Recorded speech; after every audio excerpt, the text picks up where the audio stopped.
Ladies and gentlemen, we are honored and privileged to welcome our first speaker for the talk of CyberPeace talk. He is the member of Global CyberPeace Advisory Council also.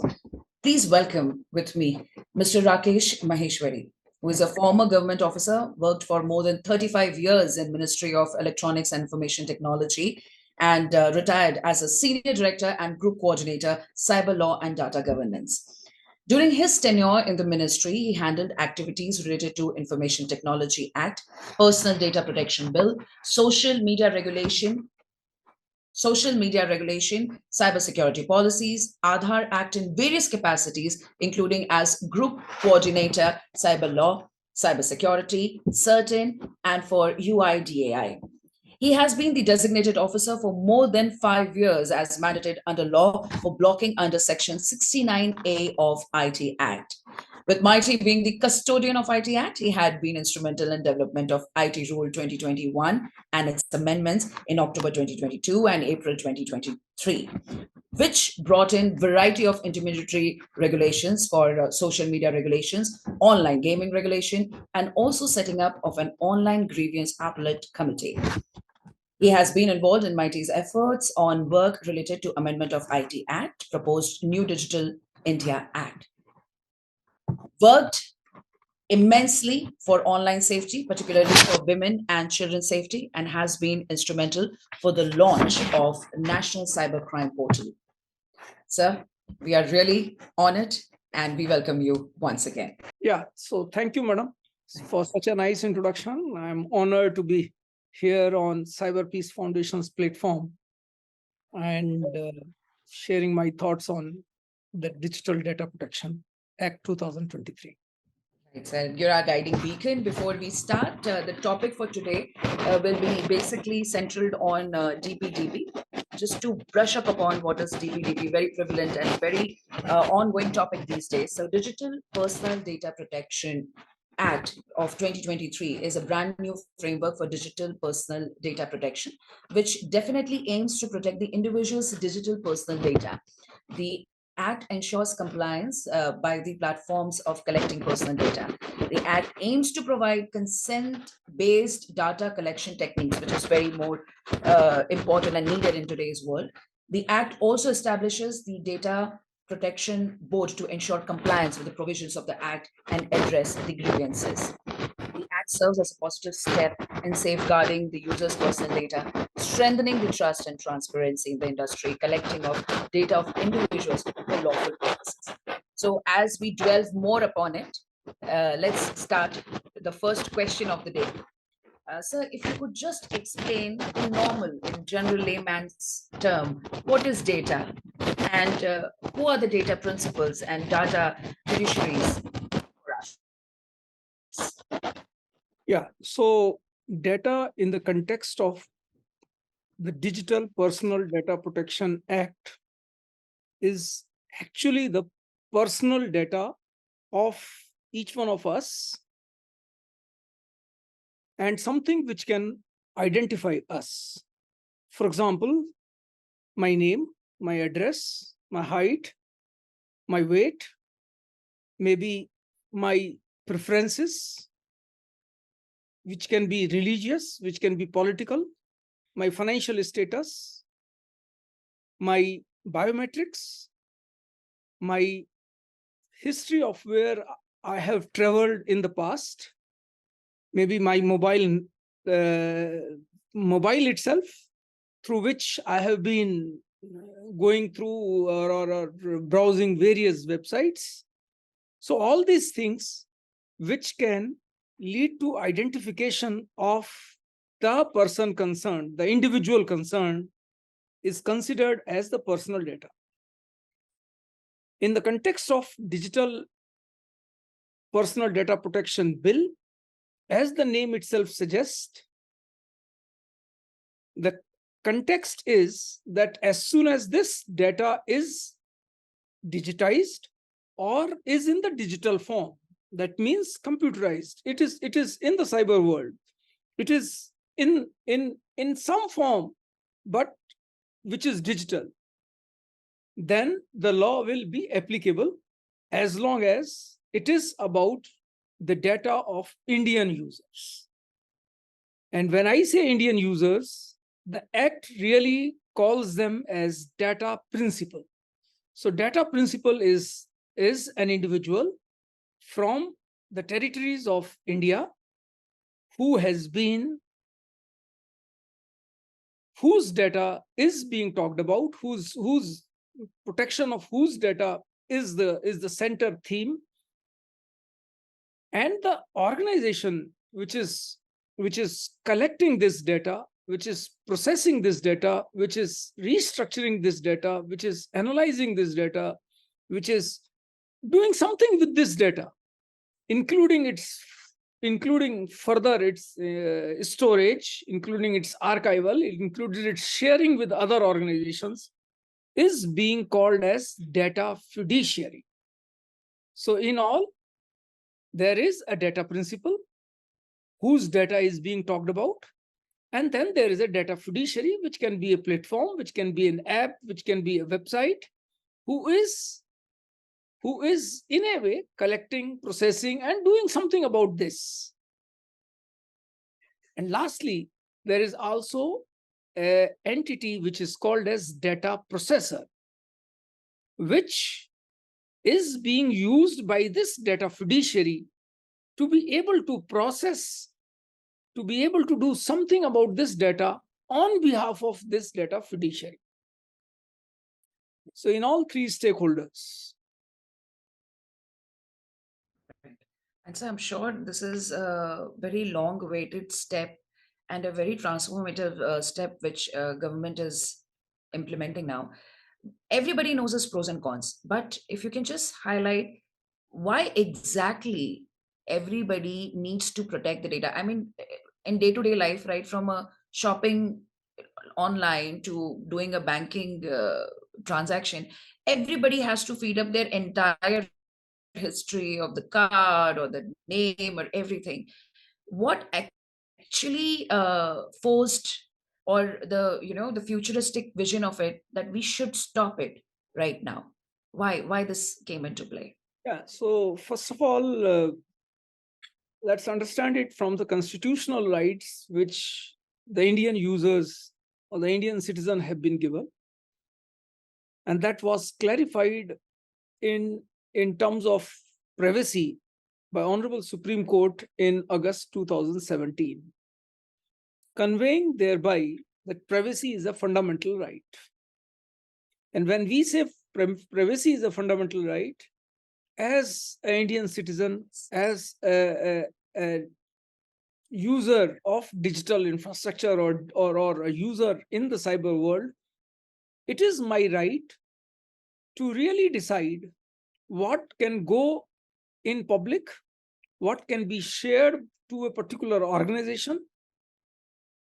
And that ability of mine being able to decide as to what personal data of mine will be processed by a given organization is about my rights to be able to exercise, and indirectly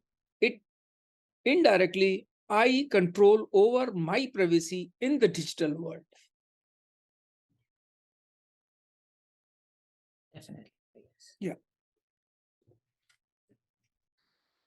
So you used a word before explaining this question: processing, data processing. Yeah. So what is meant by processing of data in India, actually? Yeah. So when we say data processing in India, means processing is actually being done by some entity in India. Now, this some entity can be a person, can be government organization, can be private organization, can be trust, can be foundation, can be anybody. And when I say processing, processing also is a very wide word. It's starting from maybe creation of data to collection of data. Collection is also actually creation. So starting from collection of data to analysis, structuring, restructuring, redacting, anonymizing,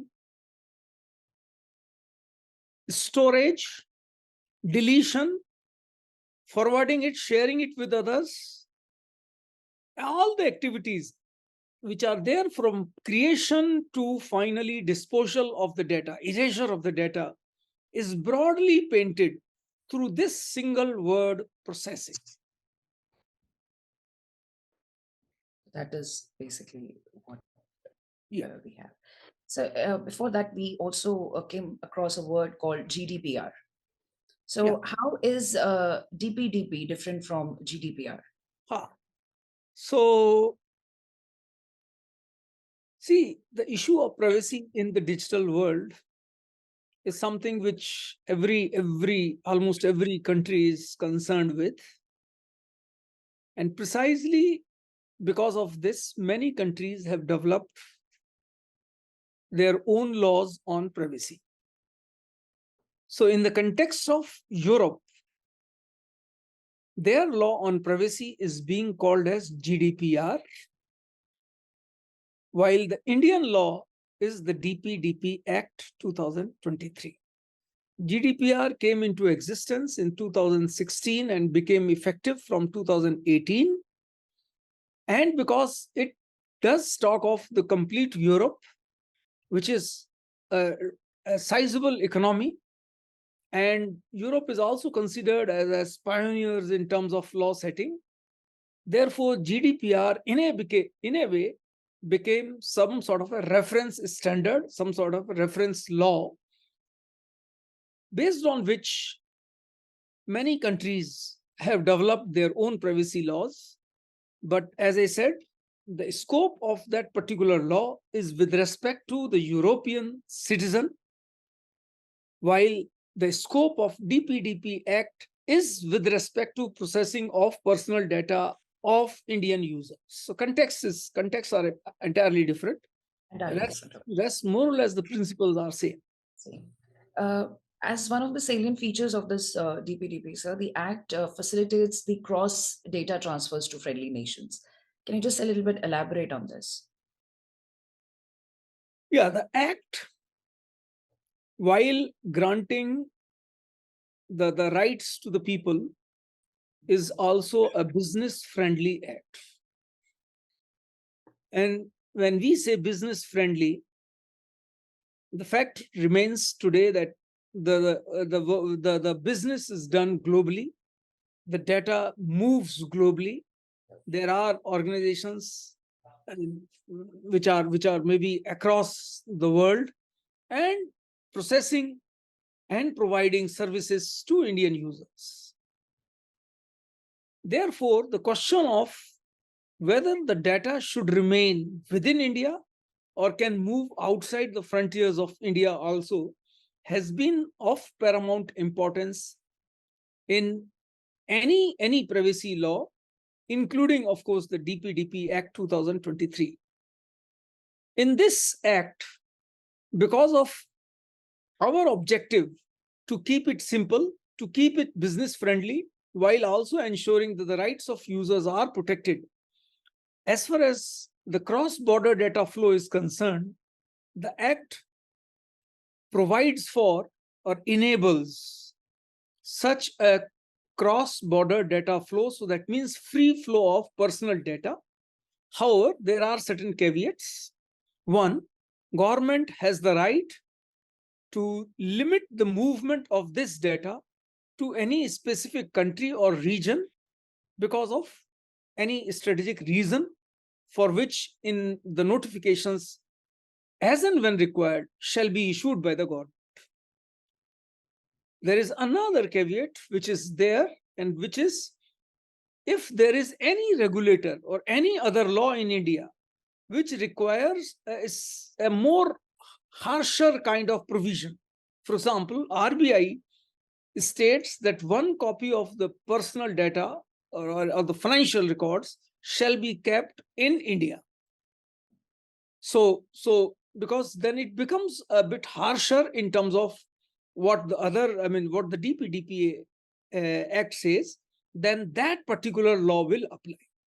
So maybe if tomorrow, if health regulator in India says that the health being sensitive data shall not be allowed to go beyond the borders of the country except in certain exceptional scenario, that law will apply. So DPDP Act for that reason is a literal law, applies to all sectors, while also permits the nuanced requirements and nuanced obligations as may be mandated by that sector specific regulator. Okay, so that's something very, very of importance actually. And coming back to the regular or the layman's question, like say, for example, if I'm collecting a personal data for survey, will it be covered under this act? And what kind of exemptions lie under this act? So any personal data collection for whatever purpose it is, except for domestic use, is within the purview of the act as long as it is in digital form or is subsequently digitized. So now coming to the specific question of the surveys, if the survey is being done where the data is being collected on paper in register and it continues to be in register only, the act does not apply. However, Okay. if the intent is to collect, digitize, or maybe scan it, so as soon as it becomes available in the digital form, the act once again starts applying. So broadly, we can say in today's world, everything comes under the law because it's very difficult to just manually keep the records up. Practically everything except something which is for the domestic purpose or something which you yourself have volunteered and put it on maybe in cyberspace for public viewing.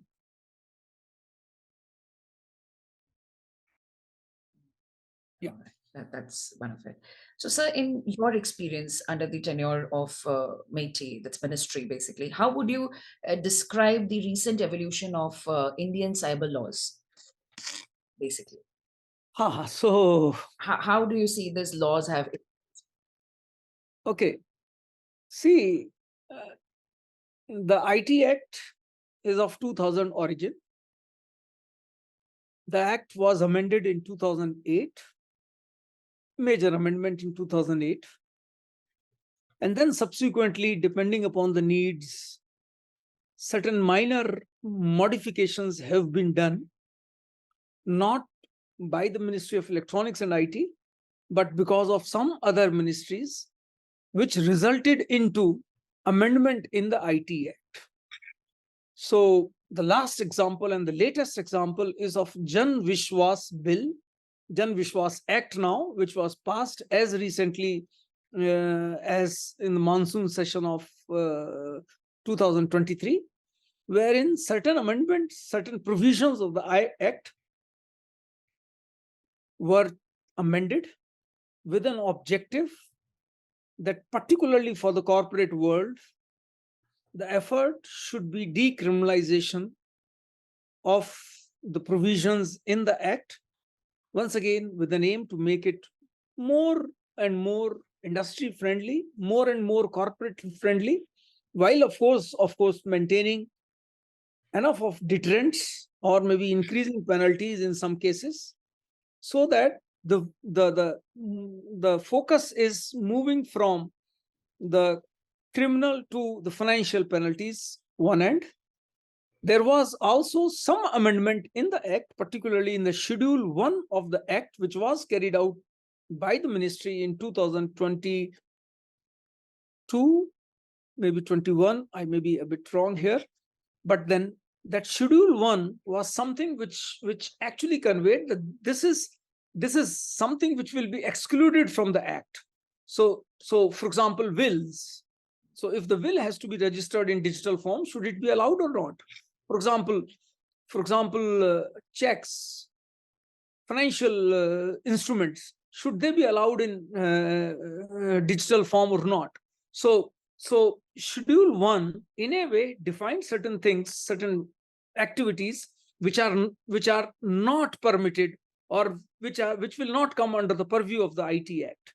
Now, this Schedule 1 was significantly trimmed. That means the Act's scope, so recognition of electronic records, its scope was expanded by virtue of removal, or in fact, partial removal of Schedule 1. So that is with respect to the Act. Now, Act is primarily an intent. The Act is always operated through the rules. And that's where significant amendments have happened. IT rules, which you mentioned as part of the introduction, IT intermediary rules, which were there in 2011 or which were existing since 2011, were significantly amended by and got superseded by a new rule called as IT Intermediary Guidelines and Digital Media Ethics Code, Rules 2021, which were released on 25th of February 2021. And because it dealt with all sorts of online intermediaries, all curated platforms, including video on demands, audio on demands, online news papers, that practically every digital service provider in the online space and every user in the online space was like impacted because of these rules, which actually created due diligence for such platforms. And because of the dynamic nature of internet and the technologies and the risks which continues to evolve very fast, that the rules have been amended within 1.5 years in October 2022, and then within 6 months in April 2023. So that's one. Of course, there were also certain directions issued by CERT-IN, Computer Emergency Response Team, in April 2022. And of course, CERT-IN also continues to keep issuing a lot of advisories almost on a daily basis. So while per se the Act has not significantly changed, the rules have been changing dynamically, and further subordinate to this, the rules, the directions, the advisories. Ministry has been issuing, for example, advisories and directions and guidelines almost maybe I'll say on a weekly basis, courtesy this particular Act. So, sir, you mentioned about 21, 22, basically. So, how are the IT rules, intermediary guidelines of 21, 22, and even 23 creating a stronger base or a foundation for the implementation of this DPDP to complete its extent and scope? So DPDP Act is different in terms of its scope and focus. It's primarily protection of personal data, about the consents, about the lawful processing, about the transparency of personal data processing, about the ability of maybe seeking, get to know as to where exactly all my data has been shared, how can I erase it, and of course, creating a regulatory framework that if an organization is not compliant, or if an organization is not able to secure its personal data, or personal data given by or of the data principles, naturally organizations have to be accountable. So the focus of DPDP Act is a bit different. Of course, within the existing IT Act, there is a specific section 43A, dealing with security of sensitive personal data and the corresponding SPDI rules. So I'll say that while the IT Act in itself talked about the protection of personal data, protection of sensitive personal data, the scope was limited, the governance framework was limited. So DPDP Act, for that reason, is a comprehensive framework dealing with the personal data and its security, whether being processed by the government, whether being processed by the organizations, private organizations, wherever they are. So I'll say focus is largely of these two acts is different, though of course there is a bit of overlap in terms of these two acts. So what basically you think were the major reasons for a delay of implementation of such laws in India? That's the Indian democratic way. He started, just like to mention, I mean, Supreme Court, for example, declared privacy as a fundamental right on 24th of August 2017. Government of India constituted a committee to look into development of personal data protection bill. Actually, on 31st of July 2017, precisely 24 days before the Supreme Court order came. So it's about 6 years when the law actually got through. Report was submitted, bill was submitted in Parliament in 2019. A lot of deliberations happened through JPC. Their report was submitted in December 2021. Lots of recommendations, amendments. Finally, government took a decision to withdraw the bill in August 2022, present a fresh bill for public consultation in November 2022. And that's how the journey has gone. But to me, and that's very much a personal view, the laws in India take time. But I'm sure, though it has taken such a longer time, it might have emerged as a more robust kind of an act or act. I do believe. I don't know. I'm sure, sir. It would definitely a well-given thought. A lot of thought has gone behind implementing every time, because it took so much of time. New implementation, I'm sure, has been added up to keep it abreast with the current situation. So, how do you think, sir, this growing cyber threats and vulnerabilities which exist today in today's world, this DP Act, how will it ensure our security, or the standards that are needs to be followed for the securing our data?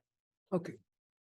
So one of the major focus of the DPDP Act, besides consent and besides applicability to all organizations, is primarily security of the personal data in the hands of data fiduciaries, which can be government, which can be private organization, which can be anyone. I mean, outside of India also, there can be good number of organizations, but processing personal data of Indian users. So security is the major focus. Reasonable security, technical controls, organizational controls have been specifically stated in the Act. And if there is any breach of personal data, maybe because of misconfigurations, maybe because of not really protecting your data as much as required, and that's a matter of course, an investigation. But any data breach actually may result into the maximum fine which is provided for in the law, and that is 250 crores per instance.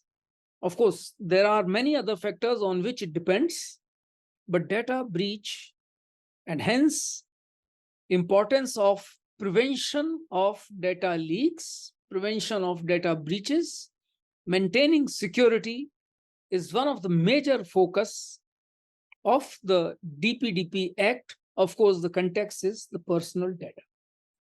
Personal data, of course. So, for any ordinary netizen, I would say, sir, what aspects of the grievance redressal mechanisms are considered in this act or have been enumerated upon? Yeah. So Act provides for certain rights to the users, and one of the right is the ability to approach the fiduciary to whom the data has been shared, to be able to seek certain, redressal of grievances. One of the grievances, for example, may be that as to with whom, what exactly is my data which has been collected. What permissions did I give you? So I'm just seeking clarification in the form of maybe a data grievance, maybe a grievance, maybe which organizations have you shared? Maybe I want to withdraw my data. Maybe I want to nominate a user uh, beyond, if for some reason I become incapacitated, or maybe after my death. So I want somebody to be my legal here to be able to manage my personal data. So all those things, including, of course, as I mentioned, about any grievance that you may have. Maybe my data is being leaked out by you for no reason, or without my knowledge, or is being shared beyond my, or maybe you are using it beyond the permissions I had given. So for all such grievances, the user is now empowered, and the organizations are now obligated to have a grievance officer and respond to the grievances within certain timelines. Of course, timelines shall be worked out in the rules, but from a framework perspective, from a legal perspective, the law has already defined as to what to be done. So a lot of time, like back and forth, we are talking about right of information. As you're saying, it's a user's right to let it see to the world what information he's sharing. So right of information, right to erasure or deletion of my personal data, right to grievance redressals, and right to nominate. These are such rights which we have in this framework. How do all these rights actually ensure that the interest of the data principle is intact or is there? So all these rights actually mean that I am aware of, or as and when I want, I become aware of the consents that I have given, the authorization that I have given, and for any of such authorization, I have the ability to control. So ability to control as to which personal data of mine is used for what purposes and is retained by the organization only till such time it is legally required in the extant laws, or otherwise to be deleted, is the power which has been in a way become available to the users in India through this act. So I do believe that all these things actually will result in more and more transparency, in more and more control over the personal data by the users. The law also provides that all such communication of consent being taken should be done in a language which is of the choice of user. So that means I should be able to understand. And the law also says that any consent by default is no, unless I specifically, affirmatively, knowingly share it or agree to share it. So which means that the whole paradigm of how the consents are being taken by the company, or the complex terms and conditions which these companies tend to offer, will hopefully undergo a change. So this is what we're talking about, what we have offered to the people. But I'm sure there are certain responsibility which, as a netizen, while you are Indian netizen and an Indian company, must keep in mind in regard to this DPDP. So what according to you should be there? So once again, on a personal note, this government particularly had always been talking of the rights and responsibilities, duties go together. And to that an extent, certain duties have also been casted on the users. One, of course, which is a bit omnibus kind of, that the user has to be aware of the laws, which is a bit difficult task or difficult ask. However, the other duties are in the form of that you will not be impersonating, you will not be misusing the resources, you will not be, going for petty and just for the sake of it, you will not be going and making complaints to the board. And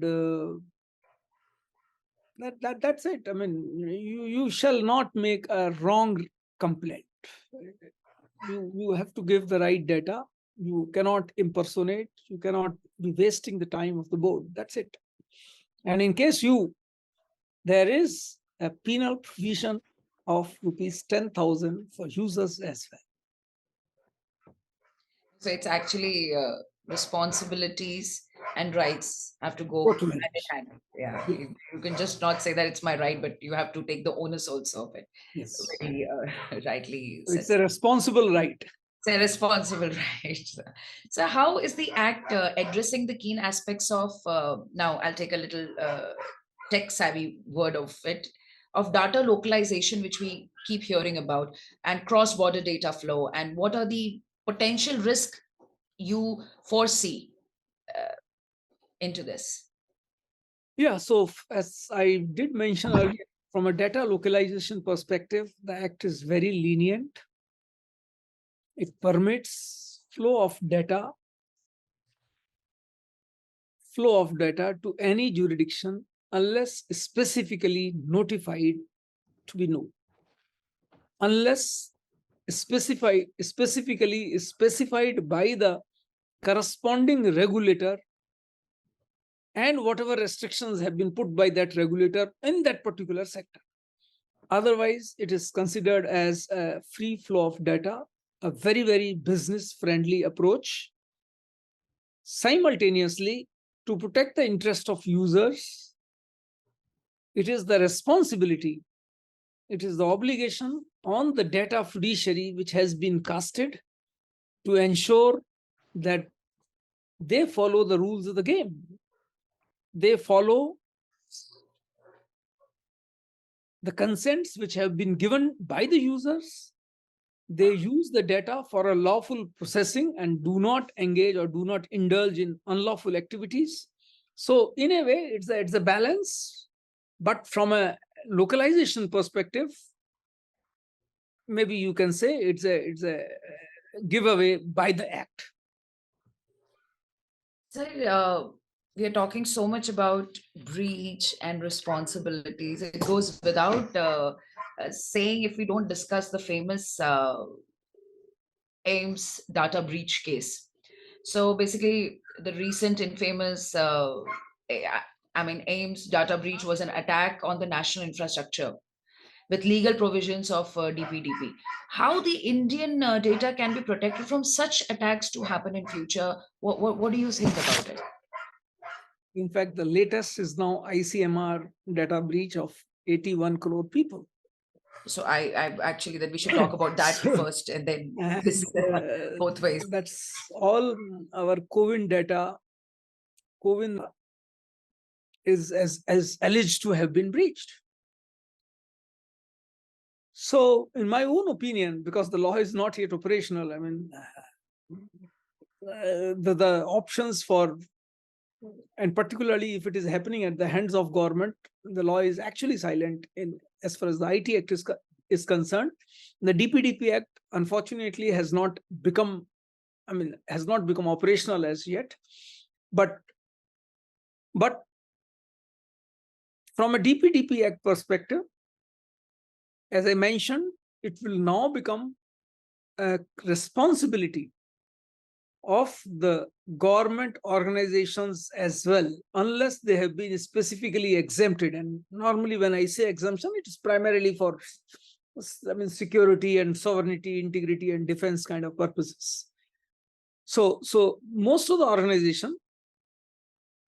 government organization, almost all private organizations now have the mandate to ensure security of this personal data, failing which they are liable for the penalties, failing which they are liable to go back to their users and tell, this is what the breach has happened, and therefore, so accountability of these companies in terms of securing, preventing breach, and in case of breach, the accountability in terms of obligation, in terms of informing the users, informing the concerned authorities, which is Data Protection Authority in this particular case, is what there as stated in the law, and hence, in a way, the obligations have been casted out very clearly.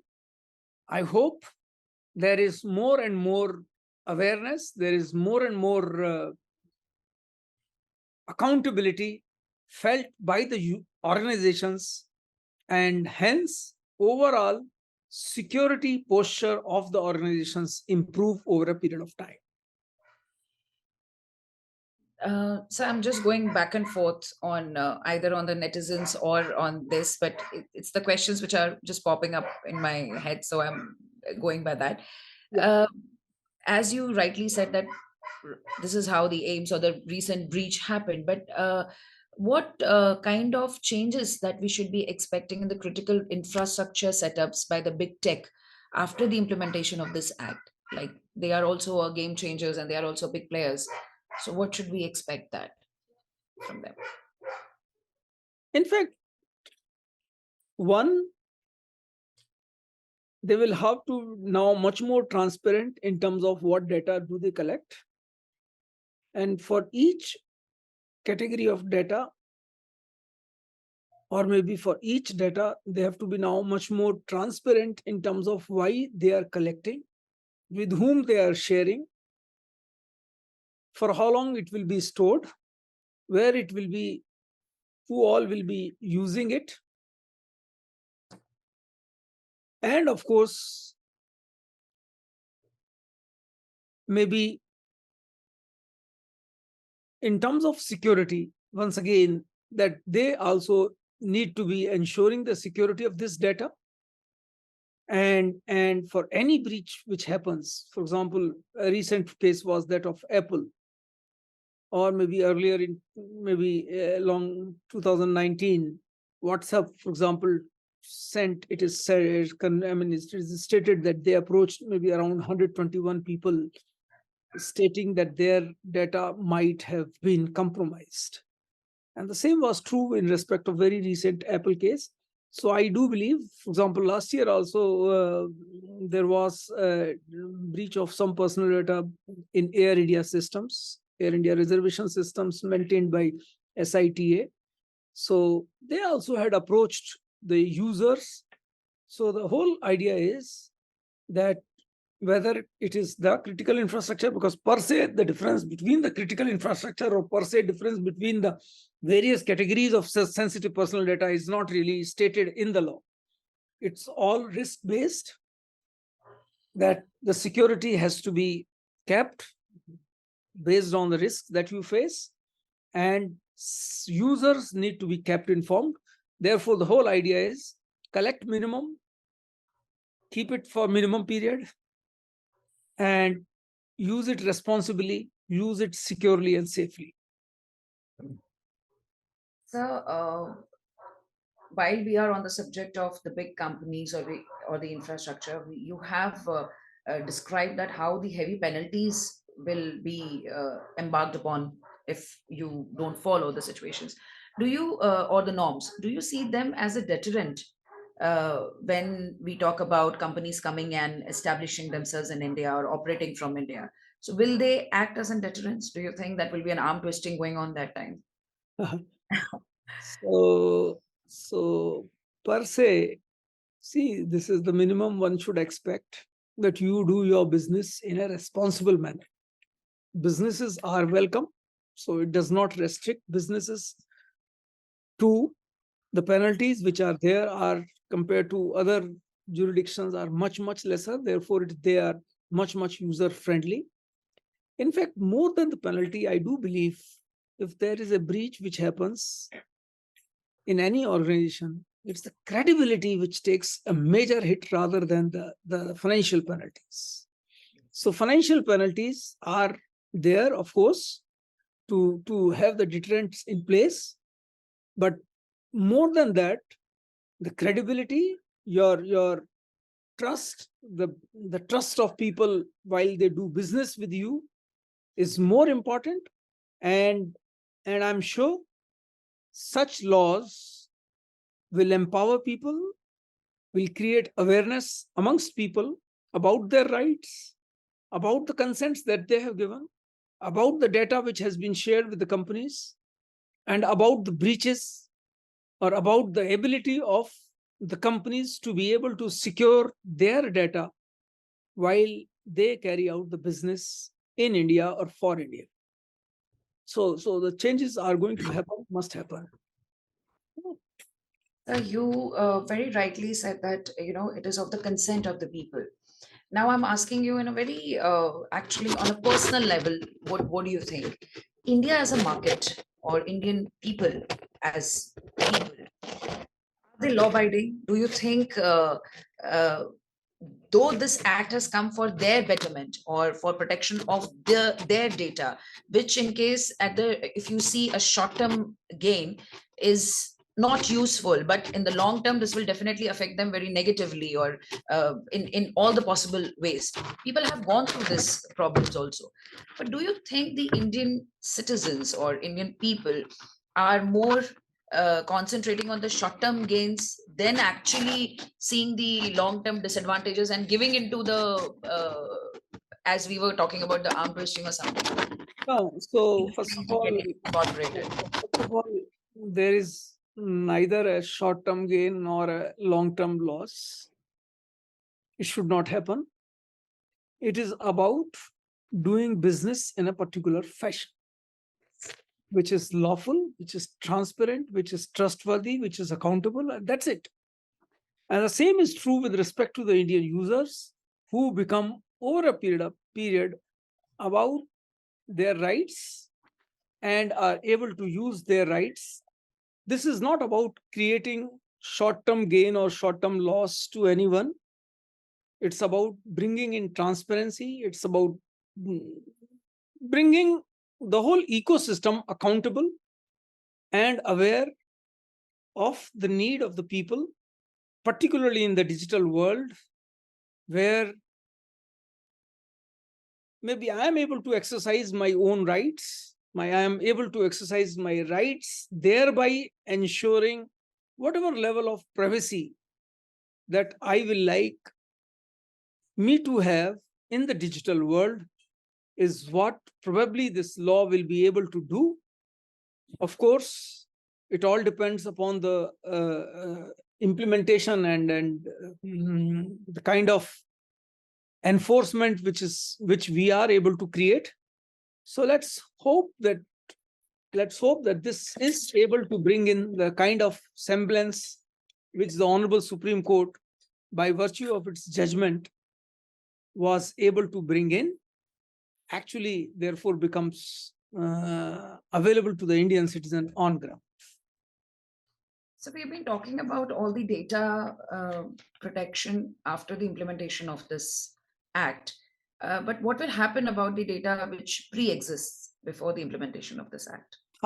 So the law applies retrospectively in respect of data. So Before- So whatever data might have been collected in the past, either you erase them in a reasonable time, or maybe go back to the people, go back to this user and seek permission. So let's assume, I mean, let's say Facebook has got my data, WhatsApp has got my, I mean, all these are called as normally the subscriber information, the basic subscriber information. So whatever data they have collected, because it is expected that they will store it for a limited period. So either the data automatically goes out, flushes out from the system, or they will have to take consent. So the law actually applies retrospectively. That is wonderful, actually, retrospective thing. So how would you think, I mean, the penalties that are enforced by the Data Protection Board, how are they going to be like? How are we going to enforce that? So once the board is in place, the rules and how exactly the board is going to function, I mean, is already being worked out by the central government. Hopefully shall be put up for consultation also in a month's time now. So I'll say, I mean, basically, as soon as the board becomes aware, the board is informed about the breaches. The user approaches the board, the government approaches the board, and with the set of penalties which have been defined to 50 crores in extreme cases, where primarily because of the security breach, 200 crores where you do not inform the board, and therefore the breach has happened and you kept kept silent, or maybe 150 crore for the significant data fiduciary not appointing a data protection officer or carrying out impact analysis and other things, or 50 crores for all other things, and 10,000 rupees for the data fiduciary, for the data principal also. So in a way, the deterrents have already been created. It's the ability of the board to be able to maybe enforce, and it therefore depends upon how efficiently the board is able to function. The board by design is supposed to be digital, supposed to be online. So per se, the reporting can be quite easy, but India being a big country with around 80 crore people as on today being online, with privacy not being in our blood, which we are trying to inject now, it all depends how proactively the subject is understood, the rights are understood, the rights are exercised, the data protection board is able to function. So this is something which over a period of time only will become clear. But the law provides not only for penalties, the law provides not only for the rights, the law also provides that in case some organization decides not to pay penalties or not to listen to the data protection board in India, because the organization may be anywhere in the world, the law also provides that 2 times they ignore data protection board, the data protection board can recommend to the central government to block access of that particular app or service in the country. So the law has all the checks and balances available to be able to ensure protection, to be able to ensure lawful processing of data, and so on. I do believe beyond this, it's a matter of time. It's a matter of maybe the clarity of rules. In fact, it does talk of protection of children data as well.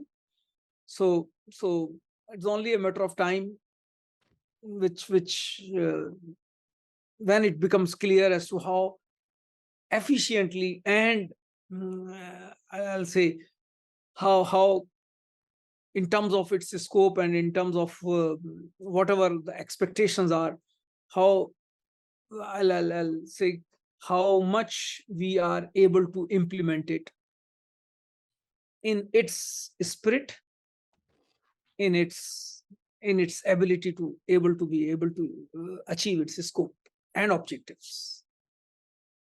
While discussing this, sir, there's like very intriguing question just popped up in my mind that does it also include the offline data collected and subsequently digitalized? Because Yes. as we say, digitalization is the keyword. So the Yes. moment, even if it is collected offline, this comes under the act. Yes. As soon as digitize, it comes within the act, and that's where the problem will come. Maybe when it was when you were doing survey, it was all in physical form. Maybe I don't know whether you took consent or not, because consent is not a requirement. But as soon as you digitized, then the data has already been taken, and consent might have been taken, might not have been taken, but as soon as the law becomes applicable, the consent is supposed to have been taken. So that means it can create somewhere some friction, somewhere some ambiguities, and this is something which maybe over a period of time things will become more and more clear. It also provides, of course, certain exemptions to smaller companies. So all those obligations, for example, which I was talking, other than the security, many of them, in fact, few of them may not be applicable to smaller companies. So in a way, it balances out the size of the company, turnover of the company. Sometimes government do require exemptions. Sometimes R&D organizations do require exemptions. So all those things have been thought of. Sometimes by for the function of the government itself, I mean, consent is assumed. Because if I'm going to the bank, KYC will happen. If I'm going to the passport, KYC will happen. If I'm going for some services, some licenses, I will in any case have to share the data. So these are considered maybe, for example, as legitimate use of data. But in all these cases, the security of personal data, wherever whoever has taken, continues to be important and has to be ensured.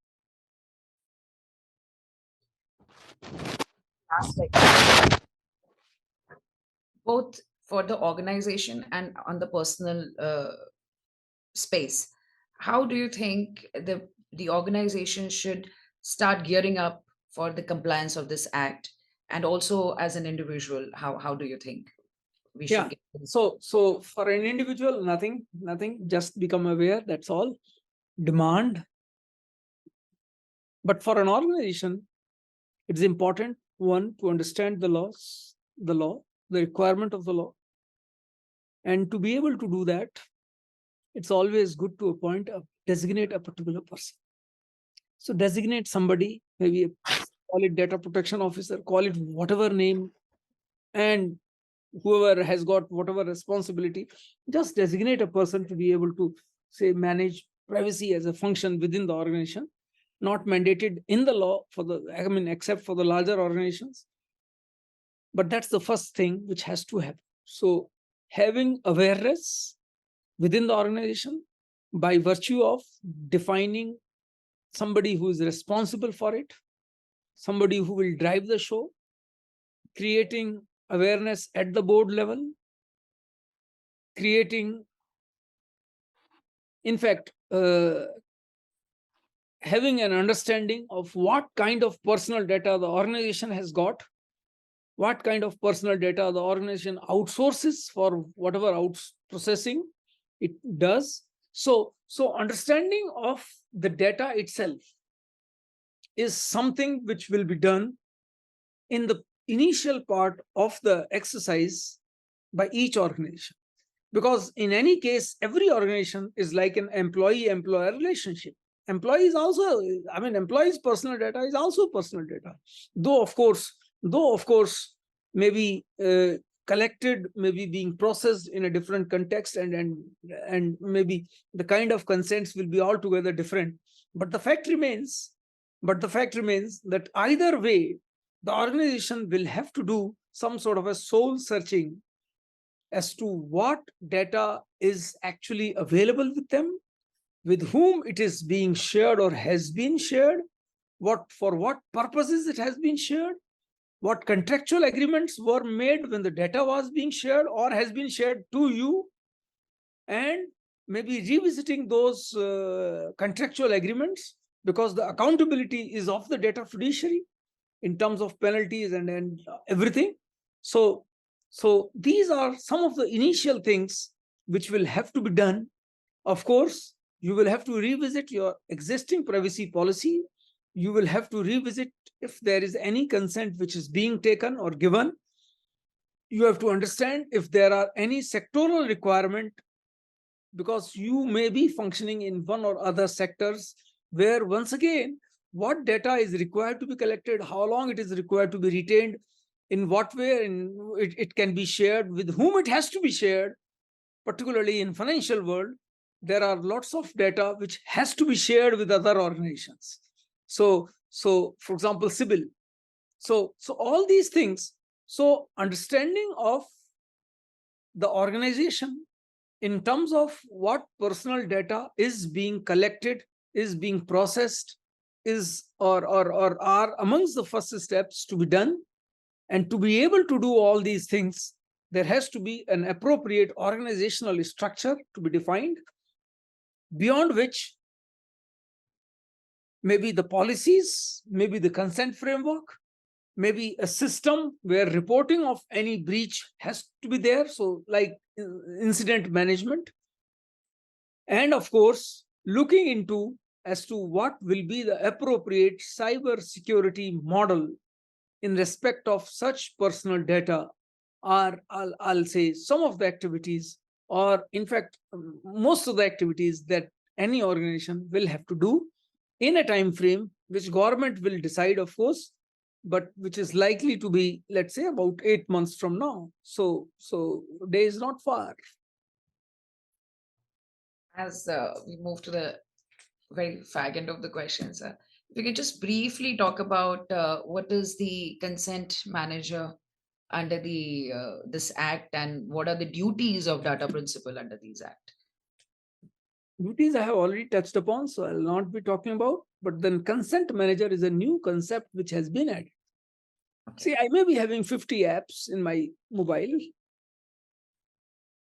I might have given different permissions to these apps, maybe different permissions to even give an app at different times.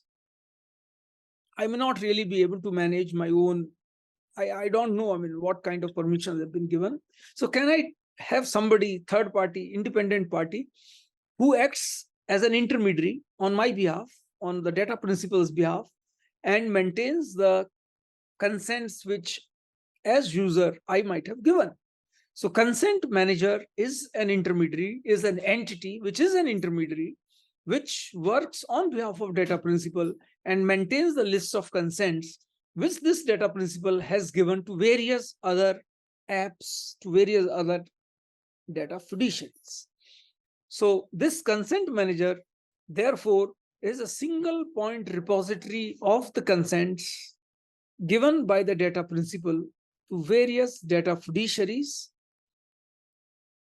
is required to be registered with the data protection board, is also required to ensure security of the permissions that you have given, because in a way it indicates your choice, your preferences. So this is a new business model which has been created Yes. by the act. Yeah, very true.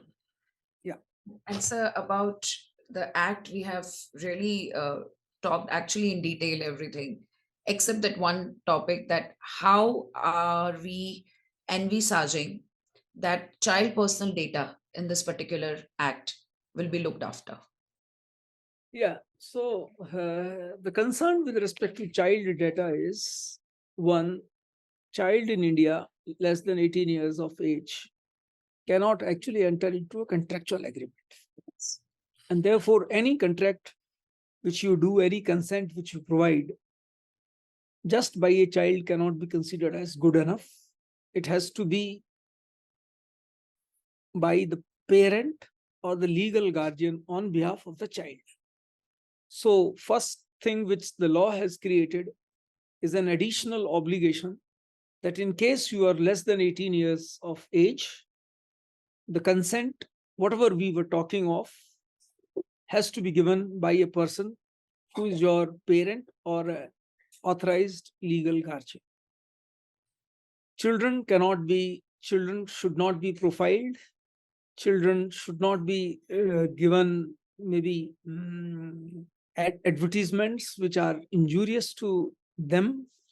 So all these aspects have been covered, and the law is, as I have been mentioning, the law is cognizant of the business needs, and therefore the law also creates a caveat here again, that in case you can, as platform, can ensure that you are having security, enough of security measures, and that you can be considered as a trusted platform with respect to the children, then this age can as well be lowered by the government. So, because per se, there are platforms, particularly say in educational edtech, VC platforms. So if they are able to ensure security of the children's data in a verifiable manner, the age, I mean, where the consent is required to be taken can as well be lowered in such cases. Otherwise, of course, the standard terms condition of 18 years will apply. So in some way or other, good amount of care has been taken with respect to processing of children data and ensuring their safety while they are online. And that's it. And when do you see this tentative date of enforcement, sir, of this act finally coming on? I do believe, see, the act came up, the act was accented by the Honorable President on 11th of August. The rules are yet to come. A lot of things will be conveyed in the rules. It is believed that hopefully by the end of this month, the rules are put in for public consultation. 1 month, 1.5 months, 2 months down the line, the rules will also become operational. Most of the rules will become operational. And therefore, I believe we are still about 8 months, maybe 10 months away from the actual implementation starting to happen. Thank you, Sam. Your final word of wisdom to all of us would be to end this very, very enriching session and in depth. I mean, you have actually prepared us well.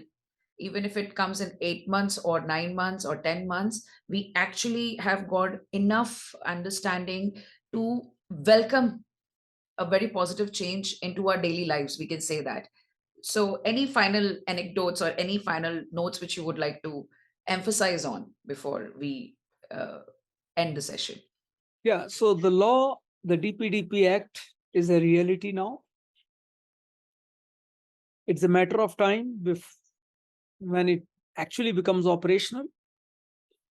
It casts obligations on every organization, government organization, private organizations, small organizations, large organizations. And therefore, it is important that while they carry out their lawful businesses, they carry out in a responsible manner, in a transparent manner, with clear communication of what they have collected, what they have not collected, what they are processing, why they are processing, for how long will they be using it, and all these aspects. So the law in a way brings in transparency in terms of business.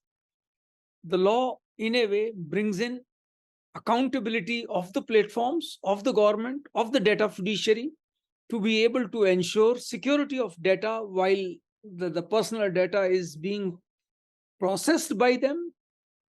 And the law also empowers the citizen, the users, the netizens, the digital nagriks to be able to ensure privacy of their personal data to the extent they desire. So law is like satisfying all of the stakeholders. Law is like a balancing act of the aspirations of the people. And I hope in time to come, maybe the kind of pesky calls that we get, kind of maybe unsolicited calls that we get, messages that we get, hopefully should reduce significantly. Thank you so much, sir. Thank you so much for being with us today, taking out so much of time to enlighten us and prepare us for the welcoming upcoming change, basically, what we are going to enter into the digital world with DPDP enforcement. And on behalf of CyberPeace Talks, we can just assure you the baseline which you always emphasized on is awareness and awareness and awareness among the people to know their rights, to know what they have in their kitty and when to use it and how to use it and how to protect themselves and their data of their loved ones even. And as we talk about the children also involved in this act. So we can just assure you, CyberPeace takes the baton of awareness with you on board in coming times also.